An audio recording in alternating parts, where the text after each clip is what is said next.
दोस्तों नमस्कार।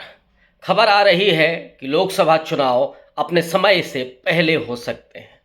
ममता बनर्जी ने कल संकेत किया कि अचानक सारे हेलीकॉप्टर दिसंबर के लिए बुक हो चुके हैं और किसने बुकिंग कराई होगी वो हम सब समझ सकते हैं।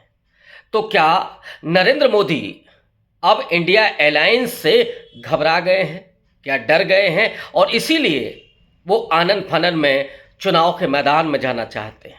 दिसंबर में चुनाव में जाने का मतलब है कि राम मंदिर का उद्घाटन होना है और जो 4 राज्यों के चुनाव होने हैं इस बीच में, 5 राज्यों के, इनको भी साथ किया जा सकता है।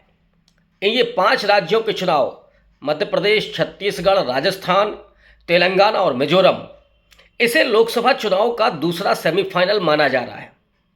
पहला सेमीफाइनल कर्नाटक का चुनाव था, उसमें बीजेपी बुरी तरह से शिकस्त खाई थी और उसी के बाद आरएसएस ने अपने स्वर को बदल लिया था।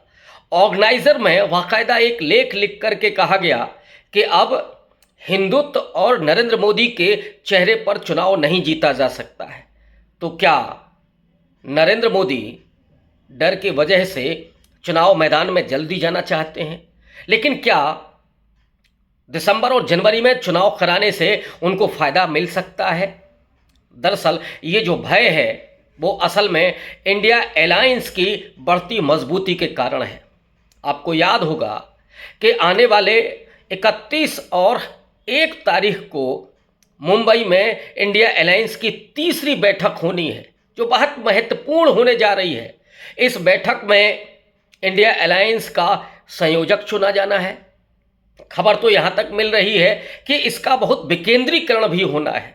हर राज्य में एक कन्वीनर होगा इंडिया अलायंस का और साथ ही साथ एक समन्वय समिति बननी है जिसमें 11 मेंबर होंगे और हर राजनीतिक दल से एक सदस्य होगा। यद्यपि अभी 26 राजनीतिक दल इंडिया अलायंस के साथ हैं, लेकिन निर्णय लेने में कोई व्यवधान ना हो, इसलिए इस समन्वय समिति को छोटा किया जा रहा है। उम्मीद तो यहां तक की जा रही है कि नीतीश कुमार इंडिया अलायंस के कुनबे को और विस्तार करने के मूड में हैं। कल की खबर है कि वे अकाली दल को और आईएनडी माने इंडियन नेशनल जो लोकदल पार्टी है हरियाणा की, चौधरी देवीलाल की पार्टी, उसको भी इंडिया अलायंस के साथ शामिल करना चाहते हैं। इसको लेकर के वो बातचीत करेंगे। अगर अकाली दल और आईएनडी आ जाते हैं तो जाहिर तौर पर इंडिया अलायंस और ज़्यादा मजबूत होगा और भारतीय जनता पार्टी के लिए बेहद मुश्किल होने जा रही है। उनका एनडीए कुनबा बिखर रहा है। इधर कल की ही सूचना थी कि मायावती के साथ फारूक अब्दुल्ला ने बात की और मायावती ने एक डिमांड रखी कि उन्हें उत्तर प्रदेश में 40 सीटें चाहिए और कन्वीनर का पद चाहिए। हो सकता है ये खबर अधूरी हो या इसमें आधी बातें सच ना हो, लेकिन मायावती ने ये संकेत तो कर ही दिया है कि वो इंडिया अलायंस के साथ जा सकती हैं। और अगर मायावती इंडिया अलायंस के साथ जाती हैं तो मायावती सिर्फ उत्तर प्रदेश की नेता नहीं है। मायावती ने पिछले विधानसभा चुनाव में भले ही 13% वोट प्राप्त किए हों और केवल एक विधानसभा की सीट प्राप्त की हो, लेकिन उनका प्रभाव क्षेत्र आज भी पैन इंडिया है।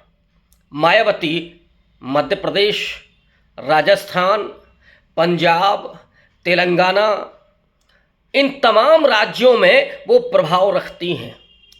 कई राज्यों में वो पहले सीटें जीत चुकी हैं।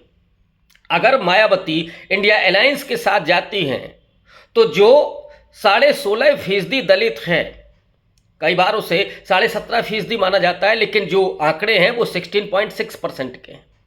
ये दलित मोबिलाइज होगा इंडिया अलायंस के साथ और दक्षिण भारत से कर्नाटक से बड़े कांग्रेस के दलित लीडर जो आजकल राष्ट्रीय अध्यक्ष हैं मल्लिकार्जुन खड़गे हैं। इधर ओबीसी की पॉलिटिक्स में नरेंद्र मोदी के सामने जिनको बड़ा चेहरा माना जाता है वो है नीतीश कुमार, कुर्मी जाति से आते हैं, अखिलेश यादव और उधर लालू प्रसाद यादव। ये यादव गोलबंदी, और कल तो आरएलडी के चीफ जयंत चौधरी ने भी ट्वीट करके कांग्रेस की बड़ी तारीफ कर दी। उन्होंने कहा कि कांग्रेस को हर व्यक्ति जानता है, कांग्रेस का अपना प्रभाव है, लिहाजा कांग्रेस की इस चुनाव में महत्वपूर्ण भूमिका है। तो जाट पश्चिमी उत्तर प्रदेश का, और वो सिर्फ पश्चिमी उत्तर प्रदेश का नहीं बल्कि राजस्थान और हरियाणा का जाट भी चौधरी चरण सिंह को अपना नेता मानता था। आरएलडी के आने से ये कुनबा और मजबूत होगा उत्तर प्रदेश के बाहर भी। तो ये जो परिस्थितियां बन रही हैं जिसमें नरेंद्र मोदी के सामने अंधेरा छा गया है, क्योंकि पिछले दिनों 4 राज्यों के सर्वे आए थे, 4 बहुत मजबूत गढ़ नरेंद्र मोदी के, या मैं कहूं एनडीए अलायंस के, जिसमें कर्नाटक, पश्चिम बंगाल, बिहार और महाराष्ट्र, ये 4 राज्य जिसमें कुल लोकसभा की 158 सीटों में से 123 सीटों पर एनडीए को जीत हासिल हुई थी। अब जबकि महाराष्ट्र में शिवसेना अलग हो चुकी है, बिहार में जेडीयू अलग हो चुकी है, कर्नाटक में तो वो आमने सामने लड़ते हैं, बंगाल में आमने सामने लड़ते हैं, लेकिन महाराष्ट्र और आपके बिहार में जो एनडीए अलायंस टूटा है, यानी 2 बड़े कद्दावर राजनीतिक दल उनसे बाहर गए हैं, शिवसेना और जेडीयू नीतीश कुमार, इसका खामियाजा जाहिर तौर पर एनडीए को भुगतना पड़ेगा। और अभी जो सर्वे आ रहे हैं कि इन 4 राज्यों में भारतीय जनता पार्टी को सर्वाधिक नुकसान होने जा रहा है, और अगर ये 4 राज्य इसी तरह का सर्वे के अनुसार ही परिणाम दे देते हैं तो जाहिर तौर पर नरेंद्र मोदी और उनका एनडीए 200 सीटों के नीचे जा सकता है। अभी मैं 200 ही कह रहा हूं कि 200 सीटों के नीचे जा सकता है, लेकिन नीतीश कुमार जो कोशिश कर रहे हैं वो अकाली दल को अगर लेकर के आते हैं और इधर हरियाणा में भी पिच तैयार करते हैं, तो हरियाणा में पिछली बार जो 10 में से 10 सीटें उसी मिली थीं वो इस बार नहीं दोहराया जा सकता है। बंगाल में सीपीएम, कांग्रेस और तृणमूल कांग्रेस का गठबंधन होने जा रहा है, तो जो पिछला प्रदर्शन था उनका 18 सीटों का, उसमें भी कमी आएगी। इसी तरह से महाराष्ट्र में और बिहार में तो 40 में से 39 सीटें जीती थी। ये जो सर्वे बता रहे हैं और जो गणित है, केमिस्ट्री तो है ही, जो गणित है वो भी इस बात को रेखांकित कर रहा है कि एनडीए अलायंस बिखर रहा है और आंकड़े नरेंद्र मोदी के साथ जाते हुए नहीं दिख रहे हैं। संभवतः इसीलिए अब नरेंद्र मोदी खुद राम भरोसे हो गए हैं। उन्हें लग रहा है कि मंदिर के उद्घाटन के समय और इन 5 राज्यों के चुनावों को थोड़ा आगे खिसका करके, लोकसभा चुनाव को पीछे खिसका करके अगर एक साथ कराया जाएगा तो एनडीए को परिणाम उनके अनुसार मिल सकता है। और इसीलिए शायद ये कश्मकश हो रही है कि किसी तरीके से चुनाव के मैदान में पहले जाया जाए।